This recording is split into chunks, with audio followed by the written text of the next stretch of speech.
I told you there would be a moment. Well, guess what? The moment's here.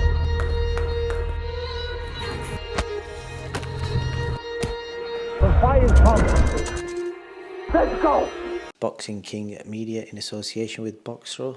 Delighted to be joined by world champion Sonny Edwards in your beautiful home. You're clearly getting paid way too much looking at the size of your kitchen. I wouldn't say way too much. Maybe just not enough just yet. Nearly though. We're all right though. It's a good season at the moment. You've obviously moved to Sheffield, I understand, from where you were living before. How are you finding life in Sheffield? Well, now I've always been centred in Sheffield. Really, I think for the last 18 months I lived like just outside, but it was kind of in between. I was only like 20 minutes from Sheffield, but yeah, back in the still city, undisclosed location, one of the rough parts, man. You know what I mean? You know what I mean? So we're not gonna say where, but yeah, like life's good. Life's good. I think it's my 8th or 9th year in Sheffield or something. I moved when I was 18. I'm 27 now, so yeah, man, it's home. What accent are we going to do today? Because normally everyone assumes you're putting a certain accent on. What are you feeling today? I don't know. It depends who I spoke to in the day. I think it just sort of like sways like the wind a bit left and right. So yeah, I don't even mean to do it, but because it winds up so many people. Like I find it kind of funny at the same time. So yeah, it kind of it kind of does the reverse of what people think it's doing. Because I do like reading the comments on it. Cause it does amuse me. We're going to have to mention your hairstyle because I don't think I've met you or even seen you since you've had your hair chopped. What's the new style saying? What inspired this new look? Do you know what, mate? It's just time to call it a day, innit? Do you know what it is? I had that same thing going on for since I was 11 years old or something. I don't know. I don't really care about my appearance too much. It's not, especially stuff like my hair and I don't know. I still don't know how to do my hair at this age. You know what I mean? I wouldn't know how to what products to put in it and make it look a certain way or whatever. So for me, it was always wash my hair, dry my hair, and then and now I haven't got to do that no more. I have had short hair. When I was younger, I had a little, I'm not gonna say skinhead. It was more like a skin fade sort of shape up at the front. You know what I mean? And it kind of suited me. I wish I kind of kept it more. My hairline did get worse, because you see on this side, yeah, that was I had a normal hairline on that side, and then after one of my fights, I got a cut in my hairline, and then when stitching it, the doctor just shaved it up without saying anything, and then stitched it, so that kind of went up to the same side as that. So I just thought, yeah, might as well just hold it now. Would you ever go to Turkey? Nah, man.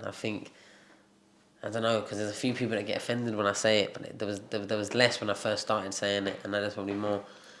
But I feel when you start buying into, I don't know, especially as a man, I think I can maybe understand it a bit more as a woman. But when you start buying into all that sort of, I don't know, DIY self-improvements of your body and booking trips to Turkey and getting fibre optic dots put in your head, I don't know, I think at that point you've just let your insecurities consume you as a man. I think as a man you don't need hairline looks or anything to be a qualified status and a desirable one. So I think once you start trying to fix those things about you, you're looking in the wrong places. And if for the reason is to get more women, the woman I'd want to get wouldn't like me any more or less because I've got someone else's hair dug in to my head and now it's growing. I don't really understand the whole process, but I've never really looked into it. But yeah, it's not. I've actually been offered free trips, accommodation, flights, everything, and treatment, whatever you want to call it, procedure for both my teeth and hair. My teeth multiple times. Actually big legit blue tick Insta companies trying to get hold of me, but I kind of found it cheeky more than anything. You know what I mean? Why did they think I'd be such a good case study? You'd rather keep it real. As a lot of people would say, it's best to keep it real. First thing I want to bring up, Sonny, is I know you've started doing a podcast thing, so it's worth just there's people out there that love listening to you on a regular basis, because I know you don't always do interviews. So I'll let you tell them where they can listen to you on a regular. I know you're on Twitch a lot as well.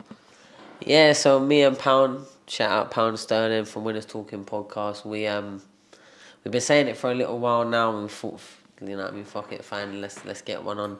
Because people are always on to me. Like, I get asked a question about, anytime I do anything anywhere, even though I just put a tweet about something unrelated, I get like, oh, what's your opinion on this fight or that fight? Like, I get it non-stop. So I thought I might as well just take an hour out of my week to sit and sort of, you know, put like mine, and if anyone cares enough about it to watch it, they do. And I kind of enjoy it, you know. Me and Pounds, we're good friends, so it's like a phone call we probably have any week anyway. So, but yeah, if you search Pounds and Punches on the Winners Talking Podcast, that's the platform. It's on YouTube. Yeah, and also Twitch. I've been playing since Undisputed came out. I've been playing a lot of that game, and I'm not even joking. Like, the people that have actually watched me play and understand the game a bit, like, they know I'm one of the best players in the world on it. Like, legit.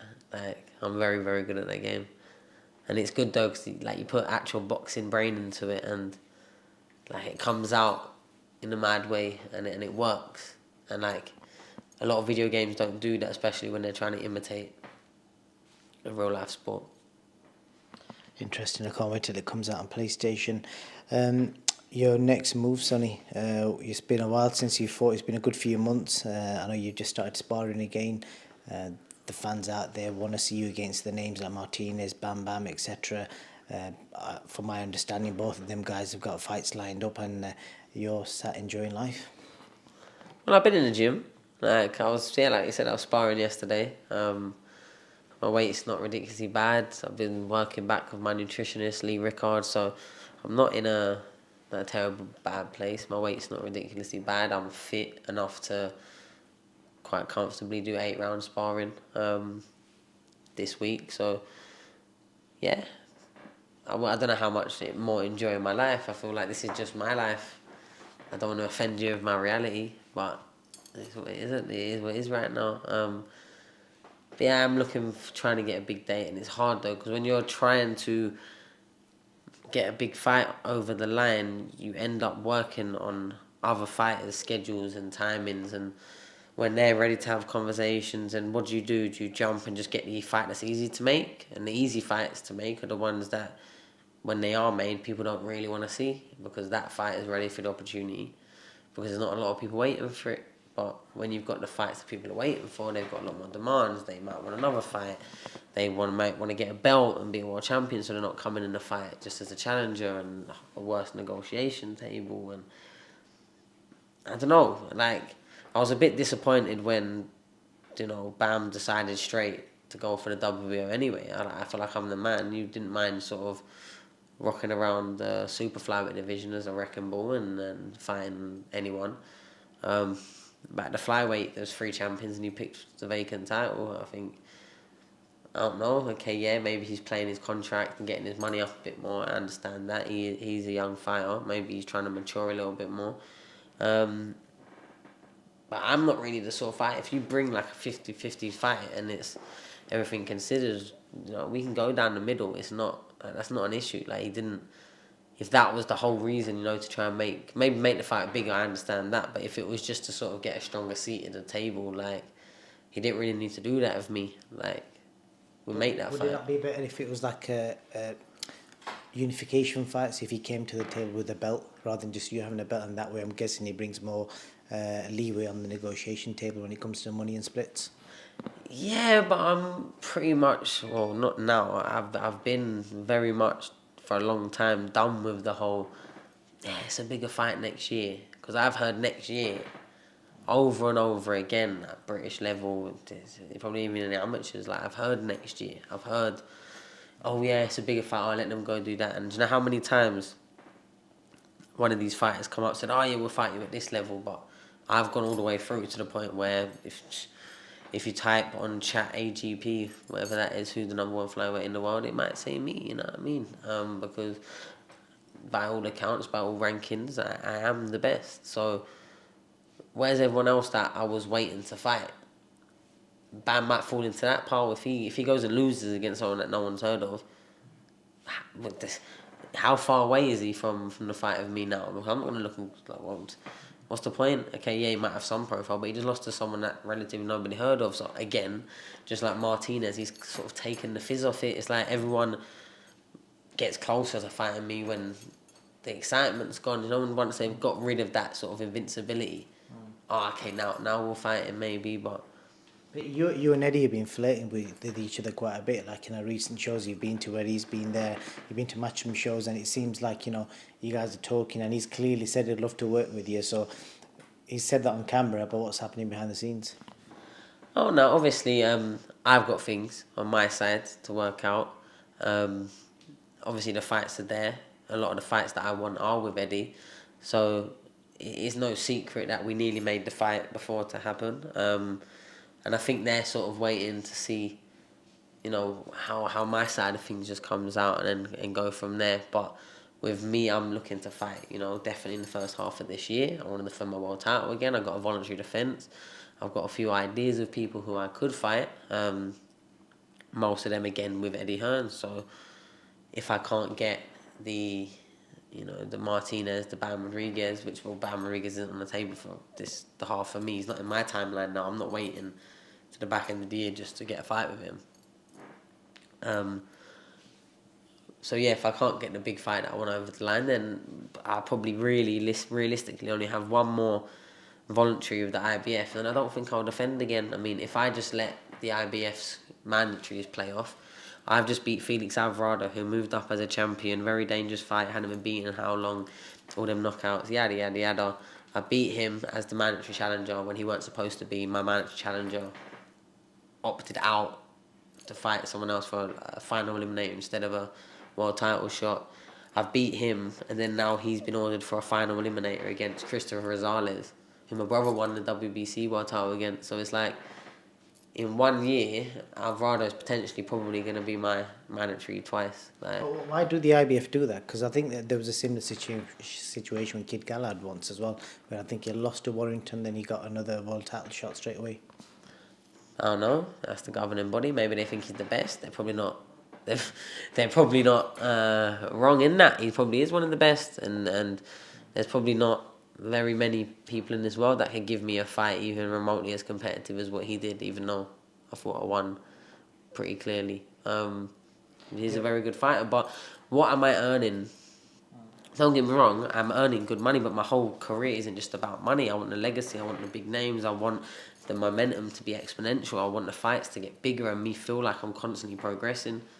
I beat someone voluntary and then have to fight them and say, like, I've already done that. I might as well vacate and move up weight and then try and chase greatness somewhere else, or move down and fight one weight at light flyweight and try and become a 2-weight world champion, then move back up, maybe 2 weights, and then do what Bam Rodriguez done. Because I feel like I can do everything I just said there, and like genuinely I think I can do it easy. All it is about getting a viable opponent to sign a contract. That's always been, for me, the biggest struggle. Always has. Your old friend Prince Patel, I think it's April 25th or maybe 18th. I'm not. It's somewhere in April. Dean White's promoting a show in London, and I believe Patel's fighting for an IBF Intercontinental title, and I'm pretty sure if he wins that, it gets him a high top 15 ranking. You still open to that fight? What weight is he fighting at? Pretty sure it's your weight. I hope I'm not wrong. Okay. Yeah, I mean, He's going down the IBF route because he wants that fight with you, and he knows it's the biggest fight out there for him. And I'm sure I'm saying this for all the fans. The build up would be epic. yeah, but Probably better than the fight. yeah, but because of me. Like, let's remember that this is only an option right now because of me. Like, not because of him. Because without me, no disrespect to Dean White, but that he's fighting on Dean White's show, Tolworth Leisure Centre, Recreational Centre, where I fought in my third fight. No, tell a lie. Yeah, my third fight in a 4-rounder against Craig Derbyshire. So, like, that fight will be there, and we will do it, and it's something that I've always kept in the air, never had closed book to, but as soon as it's like not a conversation worth having, I just refuse to have it. I don't need to build him up anymore. Like, he makes enough of a clown of himself. Anyway, yeah, like that, of course it is, but I just don't think it would really realistically happen. I think he'd ask for too much. And I don't think people understand, like, he would ask for too much. And because I feel like I'm kind of cheapening myself out for fighting him, I understand that it would be like a good ticket draw and people would be interested, like, in some ways, probably as much as other fights. But yeah, I'd want to be paid, and I'd want to make sure he didn't really get like retirement money or like a big chunk of change. I'll be real, 'cause I don't think he deserves it. He blocked my career years ago. He didn't want to fight me in the ABAs. Didn't want to fight me any level on the way up. Got offered the fight, refused it multiple times. So now all of a sudden, like, he's decided that now I want to fight him. Now he can sweat for it. He can have to come over. I told him, come fight in the UK. I said, you said you're such a big dog. Come fight in the UK. I told him that ages ago. And he said no at first. But look, I try giving him game. Try giving a lot of these fighters game, but they don't listen. Like, yeah, but that fight's always there. But for me, whenever I want it. And he's not a priority. Like, So when can we realistically see you in action? Because your fans are probably patiently waiting. You know, we've all been waiting for a while now to hear news of you and Martinez, etc. Do you know if you got a time or date? Have you been told to expect news on a certain time or date? yeah, so like, there is some talks in the background. I've made it clear when I want to fight, and there doesn't seem to be no issue with that. It's just about, again, getting the fight that I want. Like, there's fights that can get made quite easy, but some of them fights, they aren't really, like, they're not big enough. It's just like going through the motions again. Like, I can do that. Like the purse for me is good. Like, I can just go for lowest, easiest defense. You know, be what that would be my fourth world title defense. Like, I can do that, and I'm world champion for another few months. But I don't want to. Like, I want to go now. Like, it's too long that I feel like it's just. Like, I'm just outside of that, and the reason is because I always bring what I bring to the ring, but there's not really been a fighter that's had a bigger profile than me. Even in my world title fight, I probably had a bigger commercial profile than Moretti did. So I've not had that sort of person to absorb, where really that's how you capitalise in boxing. You make an event where two people bring a lot of interest, a lot of eyes, a lot of attention, a lot of backing, a lot of belief, and then one person shuts up everyone, silences them, and then all of a sudden it absorbs that event, and then it goes down in the history books, and that's what I'm waiting for, and that's the only thing I want right now. I genuinely feel there's one voluntary I'd sort of have in like line to set up the undisputed, the unification, or a unification, because there should be a couple of options. If I do that, there should be then two options, which should make my position a lot stronger, because I'm very easy to make a fight with. So there's one, and it would have to kind of tie into both fights, because they were the same promoter. So, but if not, if I can't get anything over the line, and I haven't, sort of got the voluntary that I'm happy with, I don't know, I might just take the rest of the year off, to be honest, because I've always planned to have like a year off and just go and explore a bit and live a little bit, so, and then come back and do it all again. I've always planned that. For like, Would you lose your belt if you did that? Yeah, probably, but I'd want to. Like, that's the whole point of having a year off. Like Two-time world champion. Yeah, all of that, but not even for that. Like, because I've been a boxer for such a long time.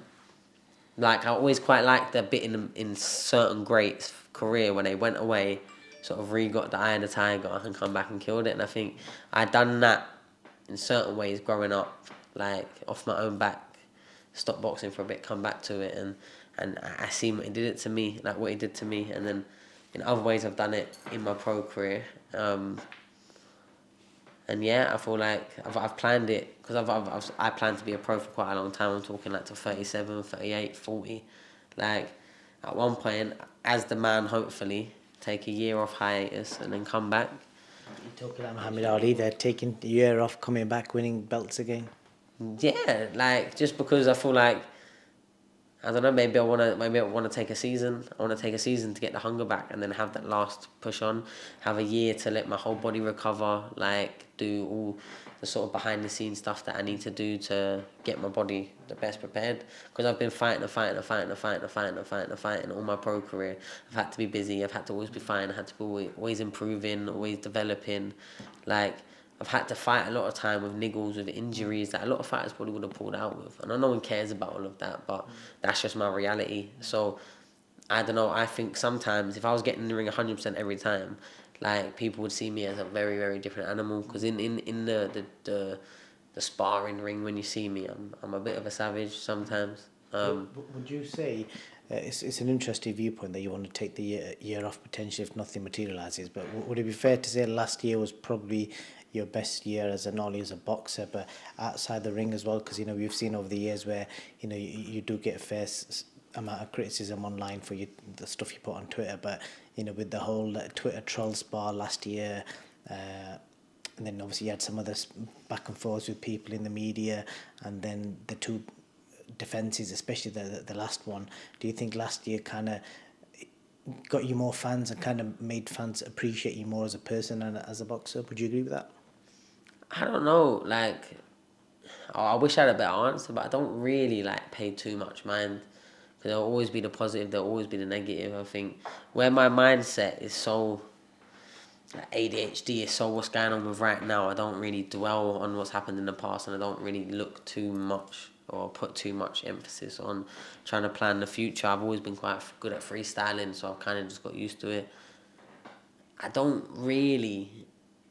And I don't sit there, wake up and think, oh yeah, that's it, people like me today, or oh, now people don't.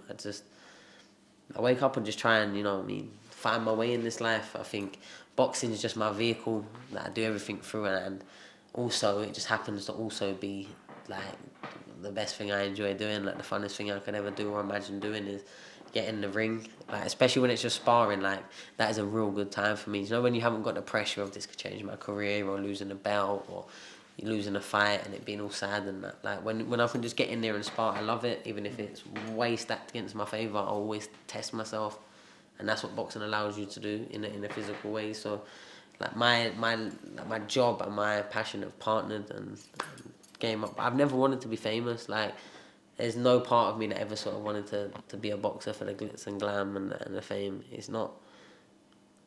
And the people's, like, acceptance has never really been that, and that's probably why I don't mind being, like, the little odd weird one, and the one that's always sort of winding people up and thinks they're funny. And I don't really mind being the antagonist sometimes, because I've never tried to be liked. So On that note, before you move on, I'm going to move on to the other subject. You said you like to be the antagonist.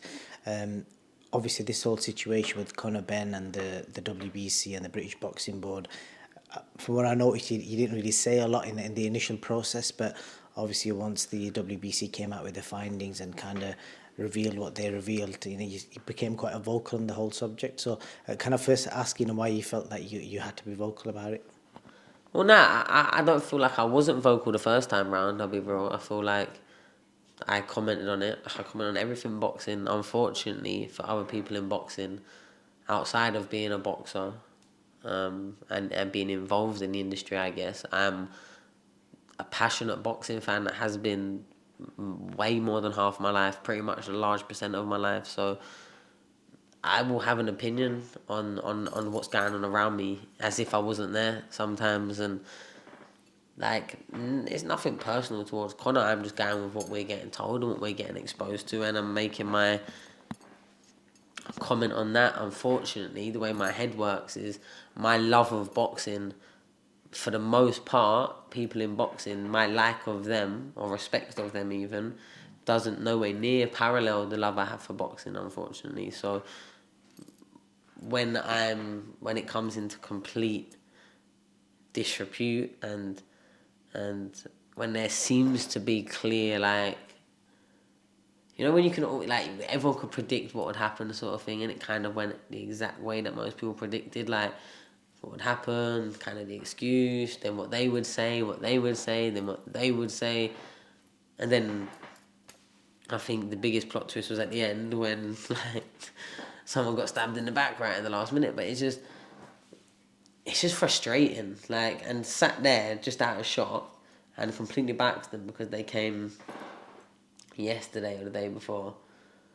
My UK anti-doping control forms, all my paperwork, where I got knocked up at 7:30 in the morning so they could take a urine sample and get me to fill out all the paperwork. And you know, I've got 13 days until the deadline of my next quarterly whereabouts, where I've got to tell them where I'm going to stay every single night for the next 3 months, and an hour slot of each day that I've got to put where I'm going to be.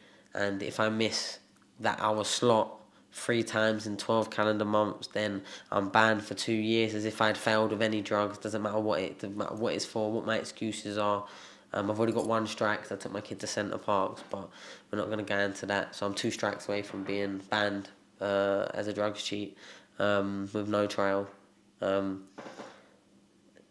So it just gets a bit frustrating that if I wanted to, you know, stay at my friend's house 5 minutes down the road, that before I get there, I'd have to update my phone app and tell them the address, enable save it, like, and there'd be a history of where I've stayed, and then I'd have to give another like hour time slot of where I'm gonna be. It could be like back here, you know what I mean? It's, now for someone that just wants to be a boxer, having to do all of that is really annoying. Like just the admin of it, like that could be someone's whole job, really. You know what I mean? Like having to fill all that shit in every single day and remember him without remembering his grand consequences. So with that, like with that being my actual existence for the last over a year, you know, when people are failing multiple drugs tests, months separated, using an excuse early that then the governing body who okayed them used, but then now they're saying they didn't ever say anything about eggs. But we all heard you say stuff about eggs when it first came out. We all heard that eggs, like it came out the first wave, way before the WBC mentioned it. Who said that? Did anyone say? I can't remember him directly saying that.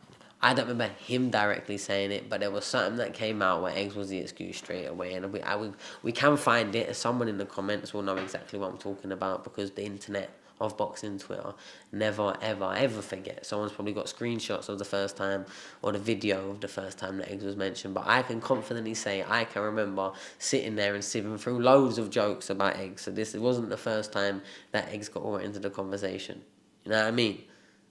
Someone's been scrambled here, and it's not what it cracks up to be. You know what I mean? You definitely practiced that one. What do you make of the fact that, you know, Eddie Hearn did an interview with Coogan the other day, and I think he made a point that he feels that more people are talking about the Conor's failed test than boxers in the past. Well, it's the most recent one, no?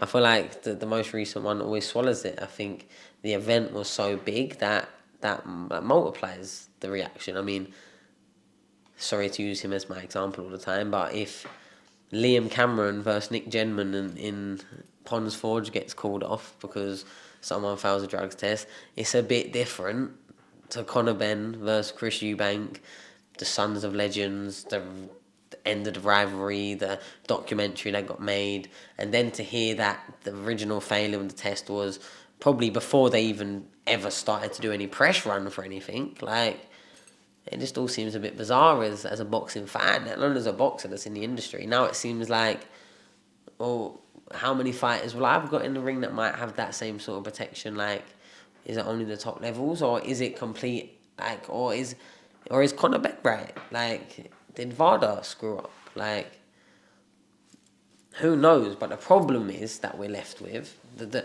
glaring obvious problem is that because humans are fallible, and everyone in any industry has existing professional relationships, but especially in boxing, we know fights don't get made for whole careers because of, conflict of interest when it comes to promoters and managers, etc. But when the reality is someone fails a drugs test and the decision whether they're all clean or not lies on the back of,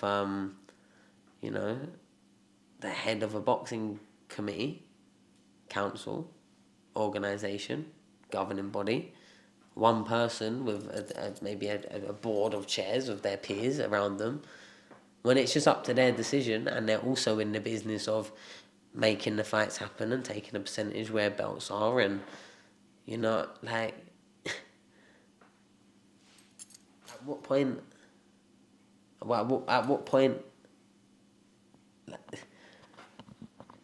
it leaves me speechless, and that's a very, very rare occasion that is the case.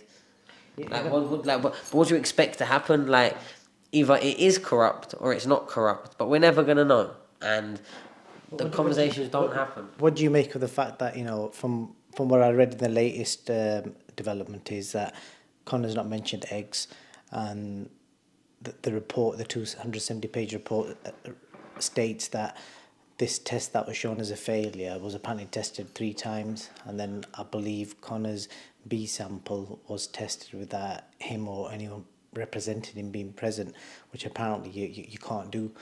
So where do you think that casts that into the whole thing?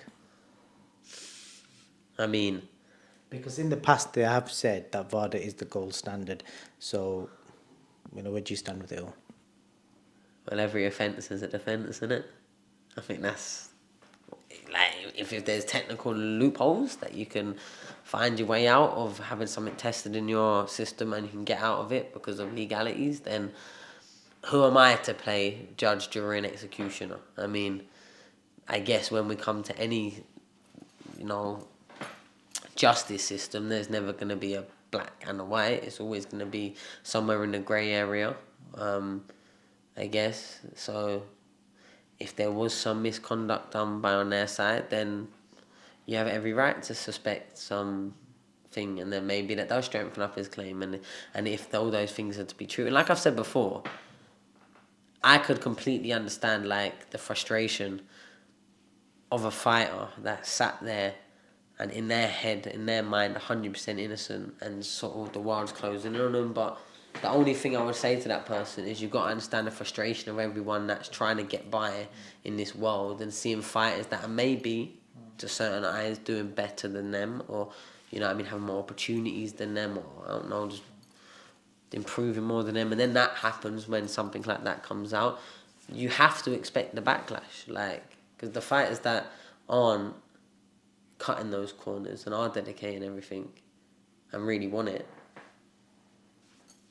it's a head burner. It's definitely an interesting one. Your old friends who you've had spats with in the past, Curtis Woodhouse, he's been like really, you know, quite strongly opinionated on it. And I think there's a tweet that he put out the other day saying, "We know what you are." In a nutshell, basically saying that, you know, prior to these failed tests, your performances weren't as good, etc. He's put a video out. So I'm just going to ask you, like, from what you know and from what you've heard from both sides up until this moment, what's your honest opinion on it all? My honest opinion, like I said, I don't know. And like I said before, if I was innocent sat there, I would be hella frustrated at all the opinions of everyone that I would be thinking that don't know anything what they're talking about. But I just can't see it in this case, if I'm perfectly honest. It's hard to go against 2 failed tests quite far apart, because from what I know, which isn't the most, I'll be real, but from what I know about, you know, our I don't want to say digestive system, but just a system of body that sort of metabolizes whatever, I don't know, supplements, enhancements they're putting into their body. Like, it don't seem to stay around all too long.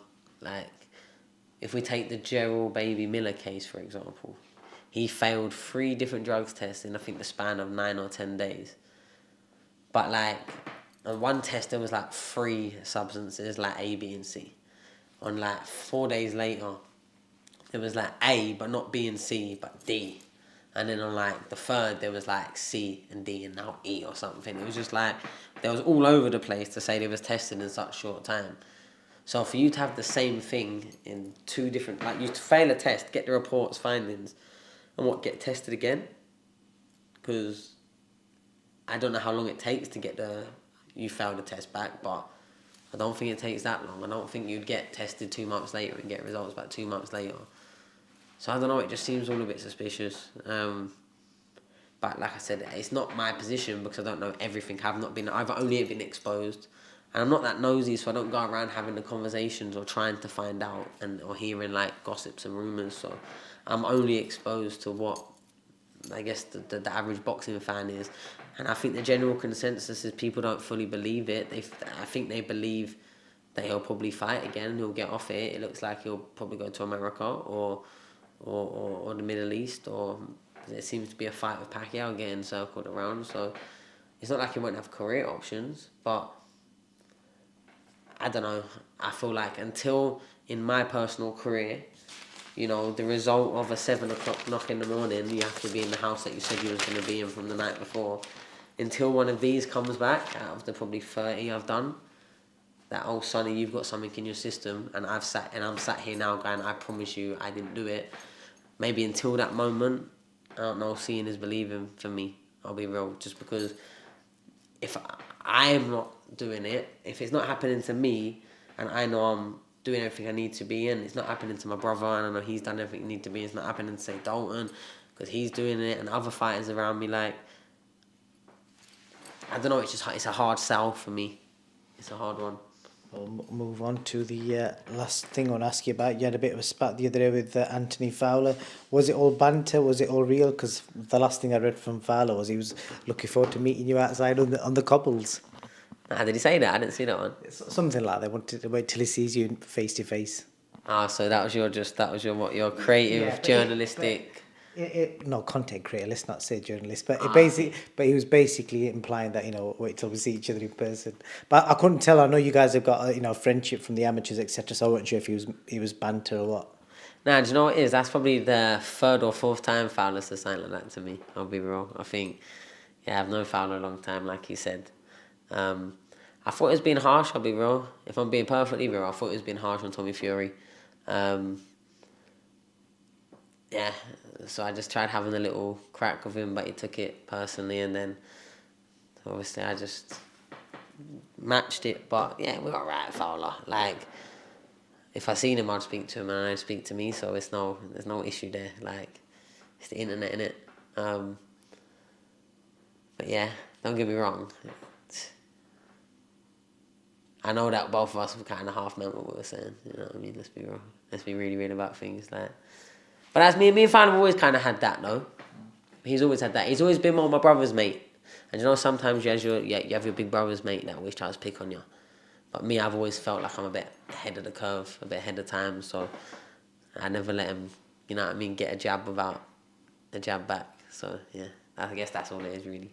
Good, so thanks for clearing that up. Just your T-shirt, because last time I think he was wearing something, people are dying to know what it says. So it says, I live for myself and I answer to nobody. That's pretty cool. Where did you get that from? I don't know, I think it's a Zara Beast again. Yeah, the Zara Beast. Everything is Zara Beast. Good stuff. Sonny, we've spoken for 38 minutes. It's been a pleasure. I just want to highlight this because I feel like a lot of boxers should kind of see this, because they all have seen it because it's done millions of views in the last 24 hours. I'll let you watch it without telling what it is, and just want to see how you react to it and what it kind of tells you being a dad and a boxer. Okay. I really don't want to die, Ben, you know what I mean? I don't want to die. But I understand, you know, like, I'm just grateful for time, you know, because some people, Ben, they didn't even get a chance to say goodbye to their loved ones. They die in a car accident or they get taken by in a tragic way. But God's given me the ability to tell my loved ones that I love them, my mum, my dad, my siblings, my wife, my friends, my cousins, and most importantly, my son, who I tell him that I love every single day, maybe 1,000 times. Dad, you know I love you, Dad. Even if he's not listening, I said, Dad, I love you, Dad. That would, if I could just hear those words that you're in remission, because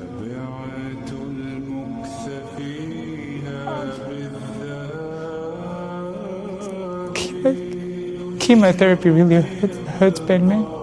It does, and if he was to say to me, you're not in remission, and I got to go through it again, I don't know if I could do it.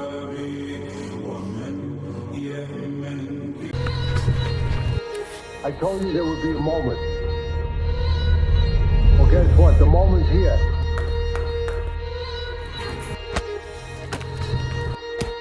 The fight is coming. Let's go!